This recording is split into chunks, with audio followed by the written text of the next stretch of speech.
Hi, everyone. Welcome to this evening.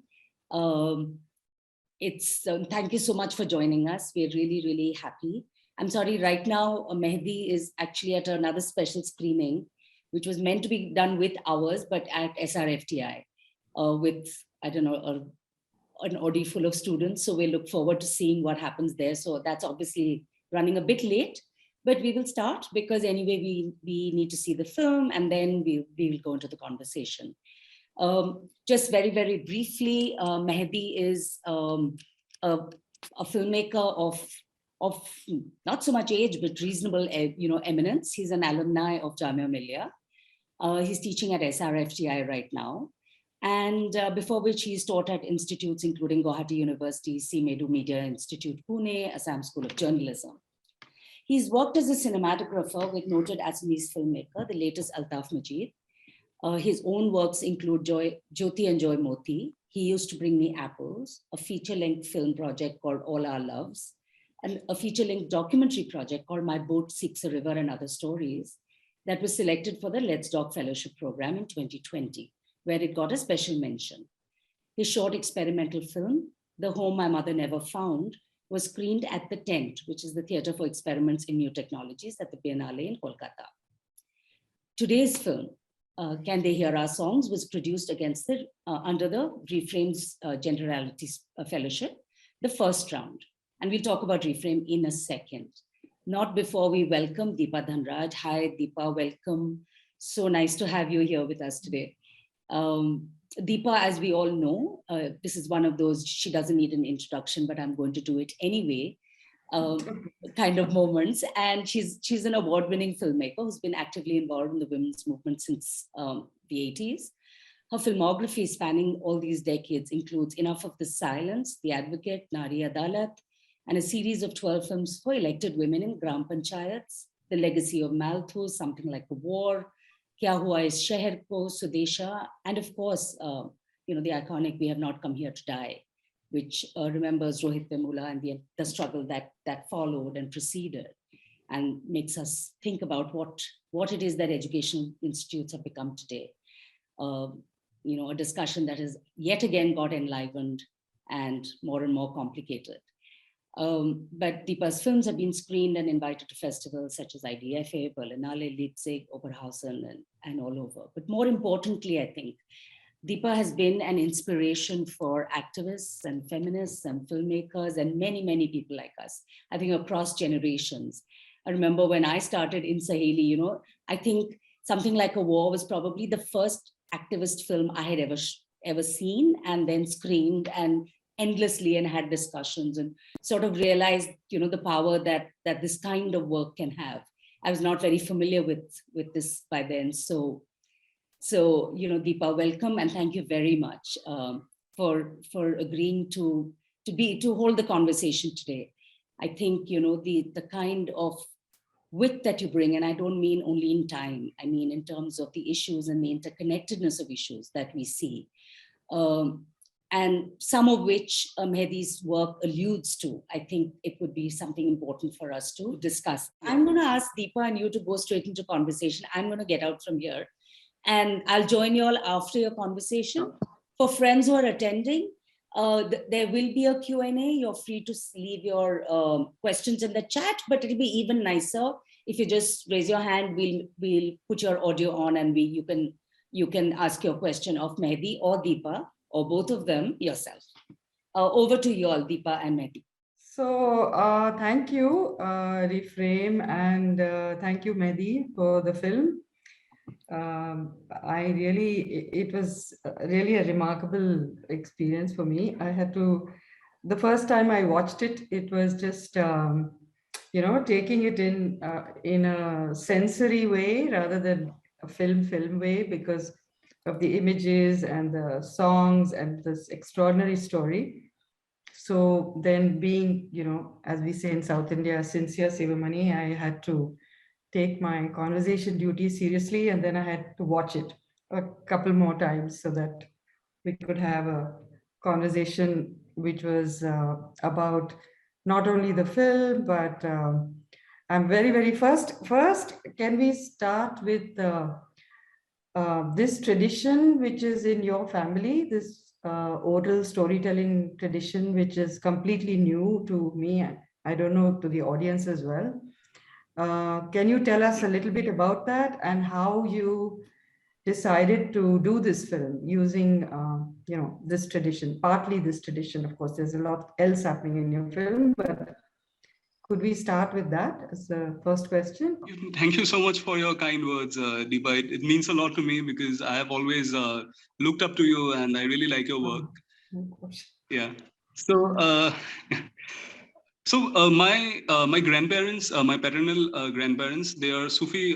They were Sufi storytellers in my ancestral village, in the village where my father grew up, and so I used to spend a lot of time with my grandparents when I was a kid, but I was not very attentive to their stories. Like even though I had a lot of discussions with them later, like much later in life about about the tradition and where it came from. But when I was a child, I was really attracted to the fantastical aspect of it. Like I didn't know much about it. But then there was another thing which was happening, which I was experiencing in the 90s, because 90s was politically a very turbulent time in Assam. The Alpha insurgency was at its height, and there was the Alpha aggression on one side and the army aggression on the other side. So it was a very difficult time for us. And so I grew up in Guwahati, and I went to an English school. And because there was such a, like an atmosphere of fear, our entire education was geared towards, the fact that we have to leave Assam at some point, So it kind of alienated us from our own roots, from our own culture. Only later, when I went to Delhi, I was in Jamia and I fell in love with cinema, and so only through cinema I sort of rediscovered my roots, and then I came back. My grandfather passed away; he passed away when I was in school. But I used to spend a lot of time with my grandmother, trying to know more about this tradition. So. So it's very like my grandfather and my grandparents actually, like it's their Sufi tradition is rooted in syncretism, syncretism and animism, and it has a lot of influences from other tribal cultures of the Northeast, but it was primarily a oral storytelling tradition. Yeah. And the stories were very folk-like, like they were allegories. They were like Zen stories, to give an analogy. Yeah, but it's something that united the community, and especially in the 90s when things were very difficult in Assam. Like it gave the community a way to tell their stories. Like it gave them, like a sense of belonging. A sense of togetherness. So that is the genesis of this film, because I have been trying to because right now the tradition is on the wane. Like after my grandmother's death, and she was not very active the last 6-7 years of her life. Yeah, so since then this tradition has been on the wane, because that intellectual glue is no longer there in my village. But now, because the people of the village, I mean, they were encouraged to tell their stories in a certain manner, and this tradition was very strong for nearly 2 decades. So even now, when I talk to people from my grandfather's village, like even when they narrate uh, events from their day-to-day life, they talk in a certain manner. They narrate them like a story, like a folk tale. So you see some of those qualities in the way they talk about their day-to-day lives. So that fascinates me a lot. And it also saddens me because, like as I said, I mean, it's a tradition that is disappearing now. Yeah. So the identity of that community is disappearing. Yeah. So I just had a question because you said your grandparents. So this form is also men and women tell these stories, or are they different stories? The men's stories are different and women's stories are different. So that is very interesting, because I was having this conversation with my students, like after the screening. So so my grandfather, like he was the head storyteller of the village. And he was also into theology, and like he used to have these sessions, like long storytelling sessions, where he used to tell stories, and there were participants who were encouraged to tell their own stories. And a lot of his stories had women characters, the protagonists were mostly women. But interestingly, I mean, those sessions, only men attended those sessions. Something that didn't go down well with my grandmother. So she started doing sessions with women because she felt, she felt that there is a kind of hypocrisy, because the stories have women characters, but women were never allowed in those sessions. So she felt that, and she was a school teacher, my grandmother. So she actively, conducted these sessions for women, and they encourage women of the village to tell their stories. So yeah, I mean, there is a difference in the stories, and also the boatwoman. I mean, there's a very interesting story behind the boatwoman, because in my grandfather's story, it was a boatman. So it comes from one of my grandfather's stories where the character is a boatman. Yeah. So can I talk about that now? Changed it?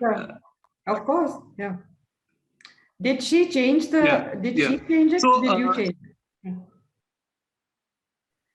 She changed it. My grandmother, yeah. It comes from my grandmother actually, because my grandmother's version of this story stayed with me. So so my grandfather used to say that. So there is one particular image from my childhood, like, which is very, very striking. Like it used to be very frightening for me as a kid.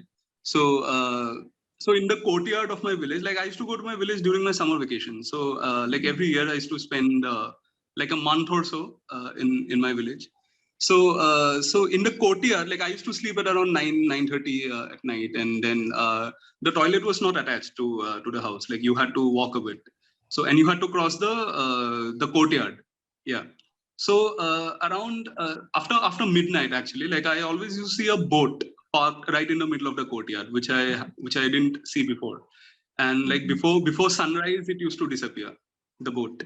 So I was very fascinated with that. Like, how did the boat reach there? So I wanted to ask you something. In the sense of, because you call it a Sufi oral storytelling tradition. Yeah. And earlier you had mentioned that there it is also animist, you said? It is also animist and influenced by other folk forms, etc. of the Northeast. Yeah. That's what you had said earlier. Okay. So I was just talking about how in India, basically, Sufi traditions are really under attack. Other Sufi traditions, as we know it, in Southeast Asia and in India, are under attack because the basic premise of the fundamental premise of a Sufi tradition is for the supplicant to have direct communion with Allah. It's like a personal conversation. So all the rituals are framed so that you can have that kind of, you can reach that state of altered consciousness or divine union or whatever it is. So in that context, because you call this oral storytelling tradition Sufi, so I just wanted you to speak a little bit more about that. And then very soon we'll get to your film. So just a little bit about how this is, what we have in the film. How would you, how is it Sufi? Right. So my village, the name of the village is called Kalita Kuchi. It was primarily, a Hindu village several years ago. And so there was a peer. Now I'm not sure exactly where he came from. So there was a peer who came a long time back. Yeah, and he started the storytelling tradition. So a lot of people converted. They converted to Sufism without really giving, giving away, without really giving up their religion. So it was more of a cultural thing initially. Yeah. But but later, like, people actually like started converting, to Islam, and So it started as more of a cultural thing. Like, this is 100 years ago. This is this is the history of my village. It's a very small area. Yeah. So so the name of the Sufi saint was Adam Pir. Yeah. So Adam Pir was the first Sufi Pir who reached that village, and he started the storytelling tradition. Yeah. Right. So it's a continuation of that. So when my grandfather was growing up, like when my grandfather was a child, and there was another Pir there. His name was Fakir Baba. Like people used to call him Fakir Baba, and he was from Bangladesh. So he came to our village, spent several years there, and then he went back to Dhaka, and he passed away in Dhaka. So my grandfather's family was very close to Fakir Baba. Yeah, so that's how. So there was a confluence of cultures, that was happening. That has happened in my village, like over a period of 100 years. So that's why they call themselves Sufis. Yeah, and also the kind of Islam that was practiced there. I mean, it's not Sunni Islam. Yeah. So Sufism, even the rituals, so that is, like it's not really, it's not Sunni Islam. It's not, so there's a lot of elements there from Vaishnavism, for instance. Yeah. Oh. Right. And also the Sufi, like one of the very famous Sufi peers of Assam, Azan Pir. Like he was deeply influenced by the tradition of Srimanta Honkardev, who was a Vaishnavite philosopher. Yeah, so that confluence was there throughout. Yeah. It's fascinating, really. Okay, we'll get to your film now directly. Okay, can you really share the process by which you came to this form, Right. The form of the film? Yeah. So I was working on a documentary on this tradition, and it was supposed to be a longer documentary, like a 2 hour. But I was really lost, because there were a lot of stories, and most of it is my interpretation, like of the stories that I've gathered there over a period of 4-5 years, because I have been actively researching there. So I felt that when this, like when I came across Reframe, I thought this would be an opportunity for me to actually, to make a short fiction using 2 stories from the documentary, from the longer documentary that I was making. And I'm deeply inspired by the epic storytelling tradition, because even the Sufi stories are like that, where one story branches out into another story to another story. There's a sense of discursivity, and there is circularity. So that comes to me very naturally. And also very interestingly, like as I was saying earlier, before all the glitches happened, that like when I was growing up, I was not very familiar with my grandfather's tradition. But only when I went to Delhi, and I fell in love with Latin American literature when I was in college. Borges, Bolano, Cortázar. So I could find, so that immediately reminded me of my grandfather's stories, the style, not the content, but the style reminded me of my grandfather's style, the circularity, the discursivity. And then I realized, that there are some similarities in the way he used to tell his stories, in the way my grandmother used to tell her stories. And so I'm drawn to the epic style, and then I watched the films of Ritwik Ghatak, which I really love a lot. So especially Titash, so that is one of the most important films in my life. Even there, like I could see that, like where, the story is about, it's set in one particular community, but it's not just about one person or one family. So that is, it comes to me very naturally. And I think when I was making the documentary, I felt through fiction, maybe I can explore this even further. So I'm actually struggling with that. Yeah. But I felt more comfortable making this like going for a complete fiction. Yeah. So actually, that for me actually was very interesting, that you didn't do the typical ethnographic, you didn't take that approach, but you tried to play with the poetry of the language. So, I mean, what is interesting is that you have these different registers of voice in your film, right? Yeah. So there is in the third person, for example, the story, or the story of the boatwoman. And then you have the woman who that very extraordinary line that, is it a night? It's not a nightmare, a memory. Yeah. And that's really in first person, like almost like a very intimate confession. And even the way the image is framed is like that. And then you have the song, uh, So this to me, there's three ways of creating a kind of what do you call it? The kind of a very you mentioned all the Latin Americans. I mean, first time I saw your film also, I thought, "Acha, this is like," it reminds me of this. You can attempt something in magical realism, in that style where you lift it out of the actual context, right? Yeah. So I was curious about these three ways that you have used different pieces of text or story, or So can you speak about that? So which bit?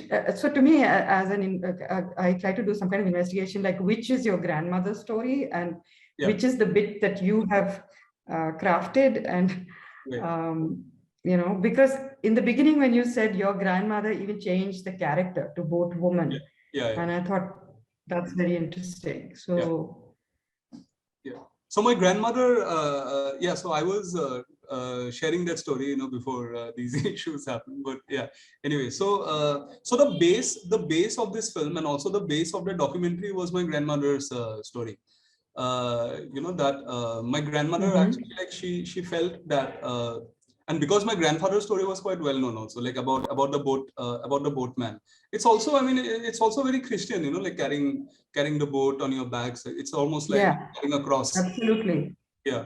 So and also the boatman is supposed to be anonymous, like nobody can see the boatman. The boatman gathers stories, like he like he sees what's happening in every household. Like every day he goes out and he gets to know about like what's happening in few households, and every night he used to come and share the stories with my grandfather. So that's how my grandfather used to tell me that's how he knows what's happening in every household, because the boatman comes and tells him. So my grandmother, and the boatman is supposed to be anonymous, nobody can see the boatman, and he has been condemned, that he won't be able to take his boat to the river until and unless every family is happy.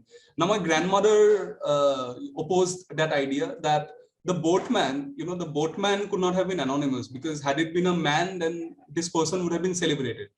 Like he would have been, received the status of a prophet of sorts.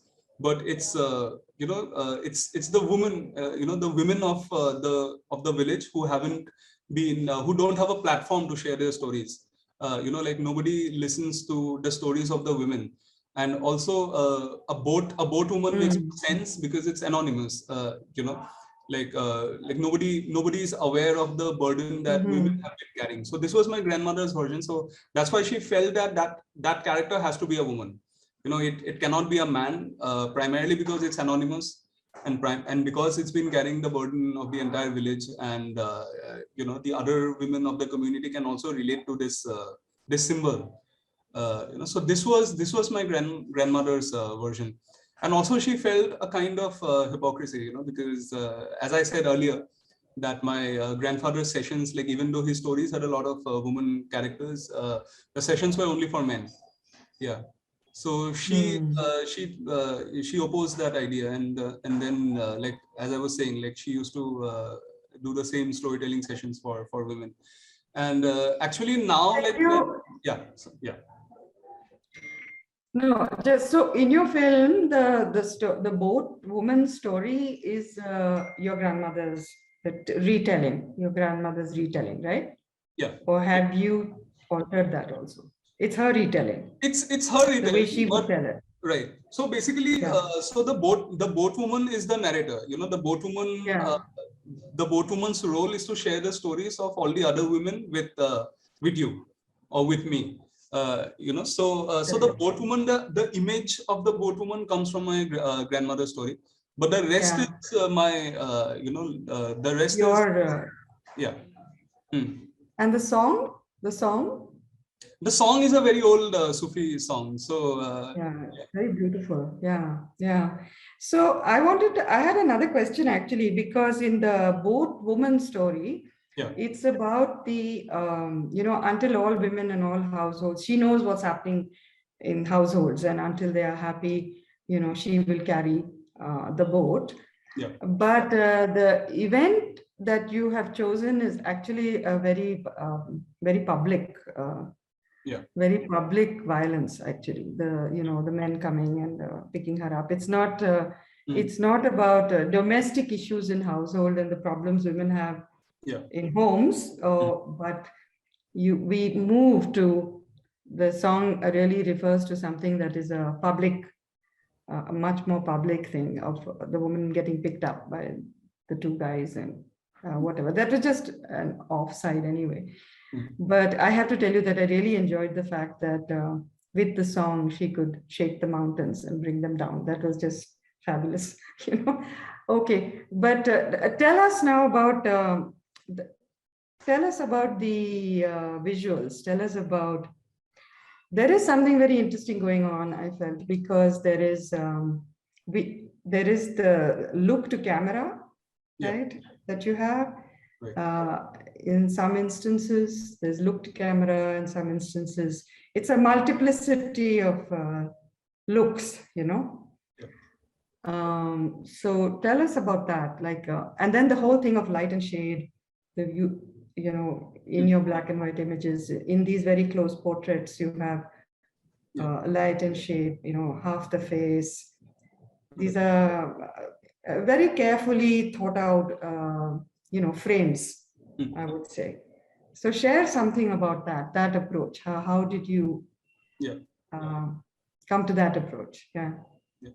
So I wanted to create a sense, and I have tried this in my other films also, that that someone is sharing a story with you directly, with the audience. I feel that this approach, looking at the camera directly, it places the audience in the space of the film.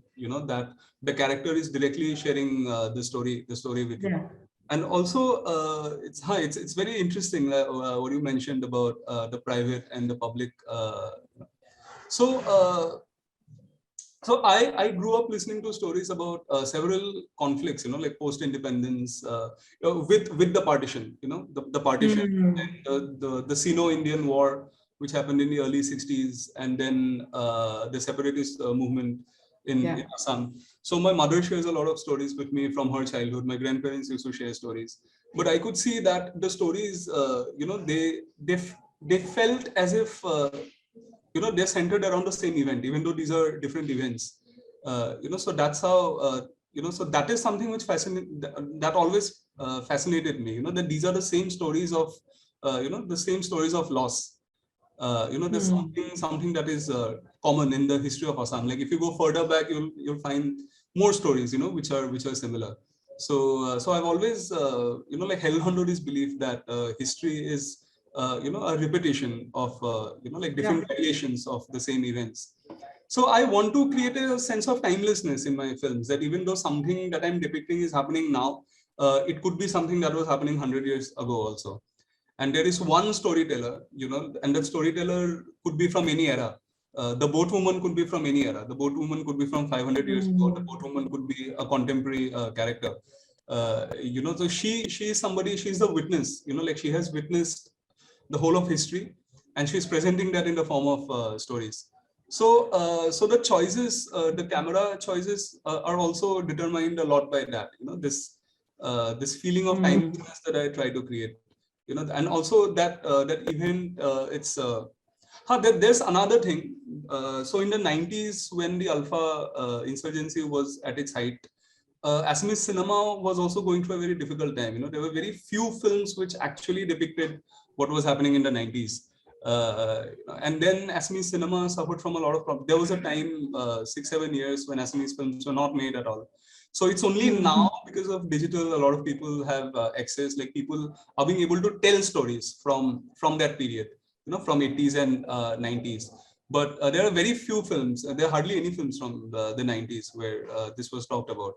So there is also this sense of like we are finally we feel a sense of empowerment, that finally we can talk about what we went through in the 90s. Yeah. So I just want to say that basically you are the prime storyteller with the film. I think your characters tell stories, but you are framing the whole thing. You are the numero uno storyteller, right? And the thing is that I think it was, when we have that sequence of her abduction, for example, right, and the knitting and thing, and there is a way, you're right, there is a way that most abductions, it doesn't, whether it's Assam or Kashmir or anywhere, that women being, just abducted, plucked from the domestic sphere, this happens. So the knitting and that it's abandoned, and also when they walk her through that place, and I was getting anxious because I kept thinking, because there is this menace, because women, what's going to happen? I mean, is it an encounter? Is she going to be raped? Is she what? There is this, because, and that's what I mean by saying that sequence of her abduction, and then in the forest, in that mountain and whatever it is. And then there is this, this dialogue, which is also very, the whole thing of resistance, traitor, nation, but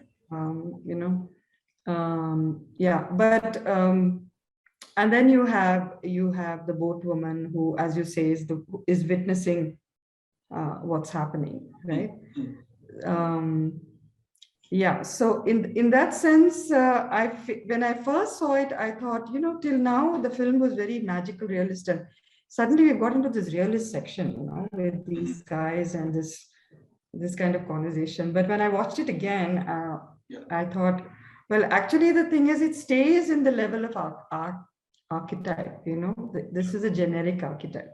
We've seen it. We've seen it in Telangana. You've seen it everywhere. What happens to women, Adivasis, Dalit women, whoever, or women who have been part of, who get targeted for whatever it is. So you keep it. So what I'm trying to say is that I don't want to get into too much social history type stuff, but it's good that you keep even that sequence in this kind of genre style. There is no, it's ahistorical. You don't need the context and the history. It's just, what it is, right? And as I said, I just love that thing of the song and the mountains shivering and shaking. To me, that was a great moment, actually. So anything you would like to say about really the end? Because we go from these portraits to the final portrait is of a very young girl. Your final sequence. Yeah. So, and I had one more question. Sorry, Mehdi. One more question. That finally we see the boatwoman at the water, and the boat, right, is there. And finally, her face is also revealed. There's that close up and stuff. So, does her boat leave the shore? So there is a moment of hope, but that hope is the hope is very ephemeral. Like there is a shot where of the flowers, where you see color, but yes, exactly, the only color bit. Great. So it's very ephemeral. It's there in the song also that it's only hope, that keeps us going. But it's been the same throughout, like even like during partition and during the Sino-India war, and so there's always very brief periods of peace, very brief, and then something even more devastating happens. So, and also with the ending, I was trying to say that like this is the story of the entire community, because as I said, so the documentary structure was something like that there is this boatwoman, and she finds herself in the spaces of all the other characters. So there were several women. So in this film, because it's short, like I could portray only one, like only one character, the woman who gets abducted. But in the documentary, in the longer film, like there were several women from different walks of life. And the boatwoman finds herself in all these spaces because she's the witness. So that is something I tried to create in the final sequence. That this is not the story of only one woman, the one who is abducted, but it's the story of everyone. And the child, The child, yeah. So the child will also experience this. Maybe the child will become the boatwoman at some point. So something like that I try to convey in the final scene. Yeah. No, I think that that throughout the film, I think worked very well. The idea that it is not it's not individual experience. I think that that you managed throughout to keep that going. I see Vani, so I think our time is up. Yeah. There's something I wanted to share actually.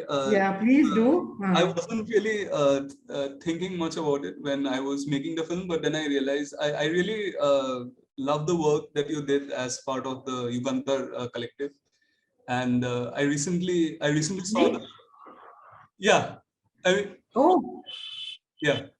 So recently I saw. Where did you see them? Where did you see them? Hello. Where did you see the films? The Arsenal website. So, they were restored recently, right? So yeah, so that the sequence from Tobacco Ember, if I'm not mistaken, and even from the maid servant. So I love those moments where like women are sitting together and they're discussing their problems. The voice that they receive in both the films. I think it was Tobacco Ember where there's an extended sequence, the final sequence where they're sitting and they have a voice, like they're discussing their problems and which we hardly see, and they're all workers. So that is something that I can really connect with because I have seen this in my village, especially in my grandmother's storytelling sessions, because almost all it's a farming community, so all the women are farmers, and it's very like I get very affected by this, like when I experience it, and then I saw it in your film, so so that kind of stayed with me. Yeah. Oh, thank you for that. That actually, that's almost a 4.5 minute take uncut. Yeah. Because it was also just to give the experience of what happens, the energy in the room, when women are together and they're shouting over each other and arguing, and it's like just that energy, and if you cut it, it's ruined. You just have to stay with that shot, with everything that happens in it. And I remember huge arguments with the editor who thought this is all rubbish, because you can imagine in 1981, and I have to admit that I never went to film school. I wasn't a film student or anything. So in that sense, I was very bindas. Why not? Why can't you do it? What's wrong with it? It's fantastic. And the editor kept saying, and the editor, by the way, was somebody very experienced, and kept saying that's not how you make films. And I still remember this conversation. And I said, it doesn't matter. It doesn't matter if that's not how you make films, but we have to see, unless you see this, and it's a union meeting, it's not an ordinary session. It's a union meeting where they're discussing whether they're going to go on strike, how they're going to get their bonus. So that sense of different voices is just so important. Anyway, okay, the last thing that is very, very beautiful, which I want to end with this, is the song. Yeah. Because, when I first heard it, that phrase, rice on the sky and pan, I grew rice on the sky and pan on the ocean. It's just, I will never forget that. It is just so lyrical, and not only so lyrical, but so connected to women as what do you call it, as farmers, women who grow things. It's got both those registers, the poetry and that concrete labor of this work. So anyway, I'm going to stop. I think it was thank you, Mehdi. It was thank you so much. Wonderful film, and really it worked beautifully. Thank you. This was very enriching for me. So yeah. And for all of us, I want to thank both of you for a wonderful conversation. I can't think of a better note on which to actually, I was reluctant to to actually sort of stop the discussion or butt in. But I felt that we need to do it at some time. But Deepa had said you are keeping time, so I'm like, okay, I will try keeping time. But I think both things. I think Deepa, a lot of stuff, right from the moment when Mehdi wrote to us with his original proposal, there was that sense of just, oh my God, you just like it sets you free, and yet it's rooted in a particular, not necessarily a moment, but a place and a lived experience and sort of a history that you don't. In fact, we had long conversations like, do we need to know what the conflict is? Do we need to know why she's being picked up? What is her husband doing? But those things, the fact that they actually, they speak more because they belong in a context, but they're not, mired in detail. I think there's a way in which this speaks to, and of course, that moment of the earthquake is just liberating in a kind of way that is just glorious. Listen, there are two questions, Mehdi. One from Urvija, who's actually a current fellow, who's written saying, what struck a chord with me was the song that the woman was singing when she was captured by the men from the army. Can you please shed some light on the use of religion by the people as a site for negotiating or expression with difficult experiences, both at a personal level and in public life in this context? Does the oral tradition lend itself to expression of strife in people's lives? I mean, it's a very large question. Maybe you just want to take some part of it and both of you can have a personal dialogue. We'll put you guys in touch. But maybe I think broadly just addressing some of the aspects. So it was as I said, like it was a very syncretic tradition. Like my father still follows the tradition. So it actually, it was the adhesive, like which kind of connected the people, and it gave all the entire community a voice, that we can share our stories. So that itself was very very empowering. And religion was always understood in a much broader sense, this connection with nature, connection with each other, connection with and I really liked what you said when Deepa was asking you about the storytelling tradition, that people tell their everyday stories in this sort of semi-metaphorical kind of way, that it's a way of sharing, which now we have become fairly literal or nuanced, or, we have all these words, but actually that way that some people will talk to you. And we know that in many places which have not got entirely, who have not had certain kinds of influences, that there are ways in which you speak locally and people understand what you're talking about. It's we who don't have the code until you figure it out. Yeah. Then there's also a question for you from Sharbendu. Says, hi Mehdi, I'm curious about what were your visual references or influences while making the film, if any? In certain places, and hold your heart, he says, Om Darbadar came to my mind, wondering if Kamal Swaroop had an impact. B, what was your cinematic approach to making this film? If you and the DOP had a method, it would be wonderful to hear of your insights. Thank you for a beautiful film. I would like to see it again. And just FYI, you may have missed it. We have promised to run the film at the end again because Subhashri also asked for it, etc.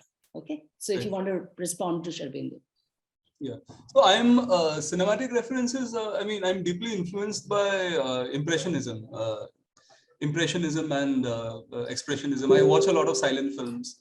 And like Assamese, like theater is very, very strong. Like Assam always had a very strong theatrical tradition, and like theater was considered more important than cinema at one point. So there is a sense of theatricality also in my film, the way the characters talk, the way the dialogues are delivered. So I make it very obvious that this is a story, And regarding formal choices, there is a very strong influence of Impressionism, especially Jean Epstein, the films of Jean Epstein and his theory, photogeny, where he talks about the association between images.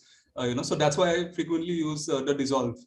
And that actually comes from the way my mother, my mother is also a wonderful storyteller.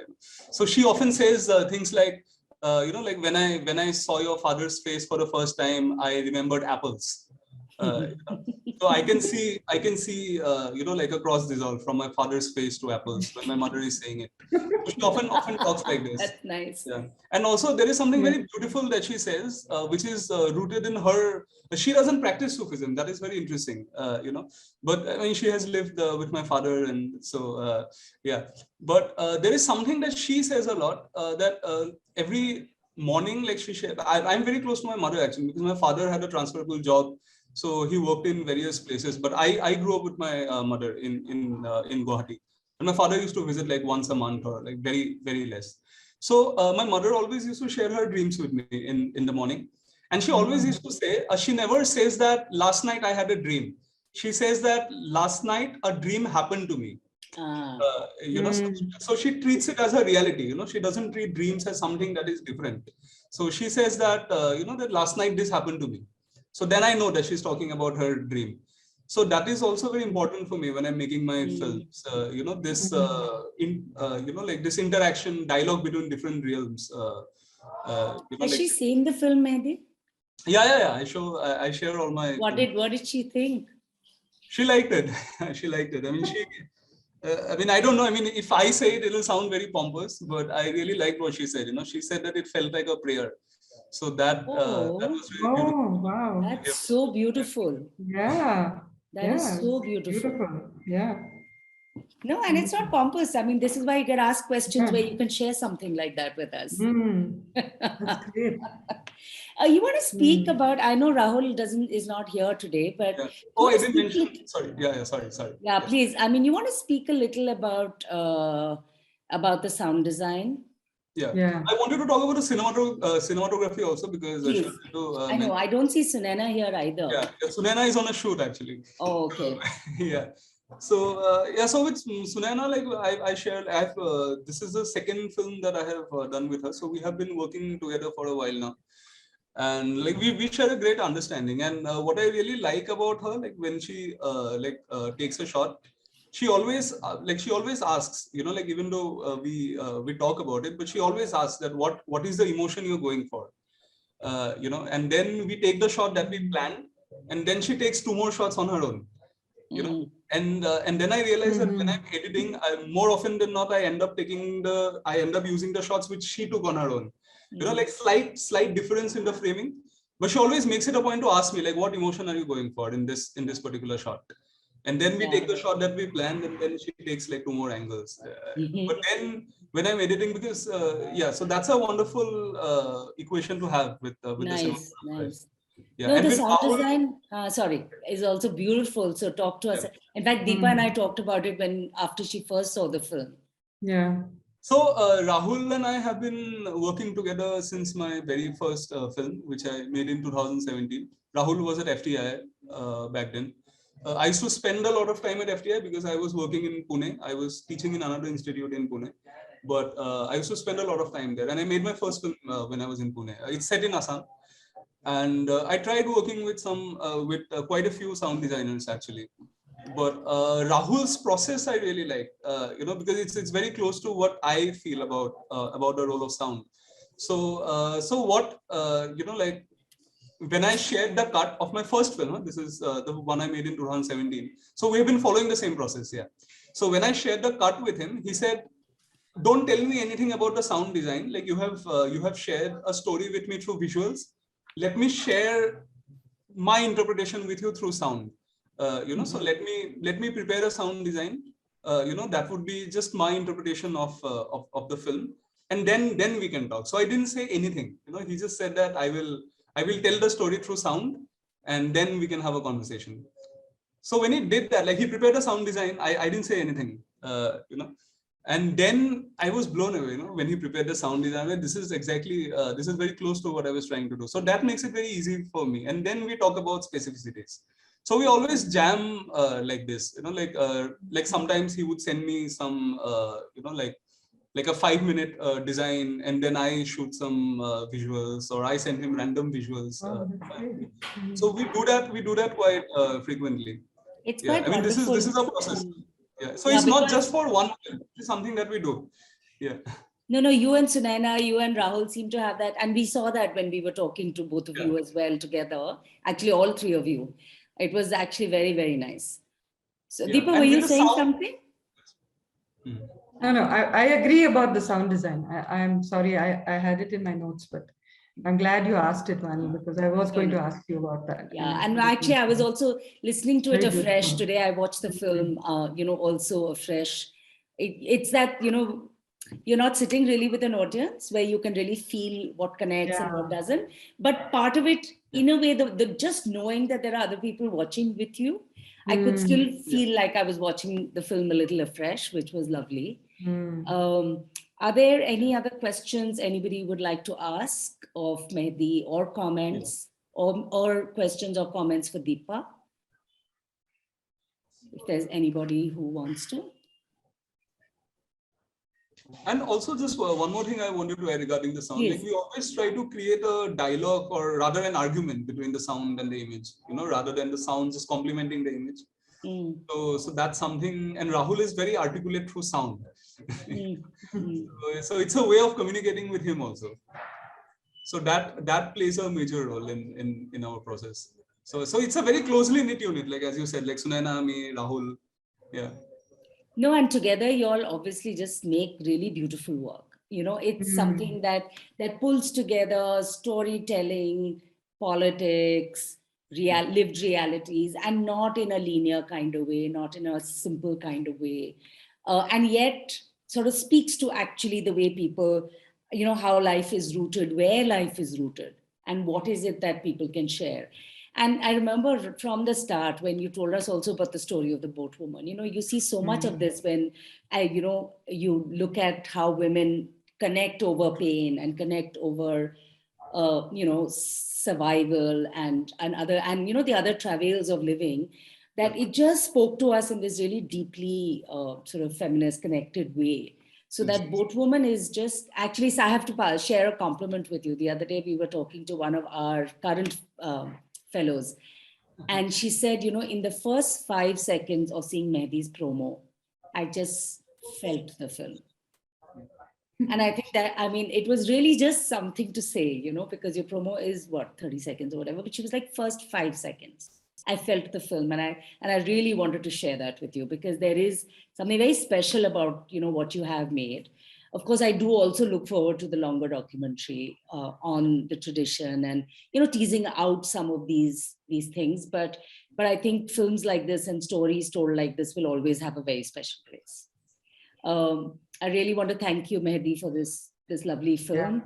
And Deepa, thanks so much for teasing out so many things to talk about and reminding us of what we were seeing. So you can almost... Thank you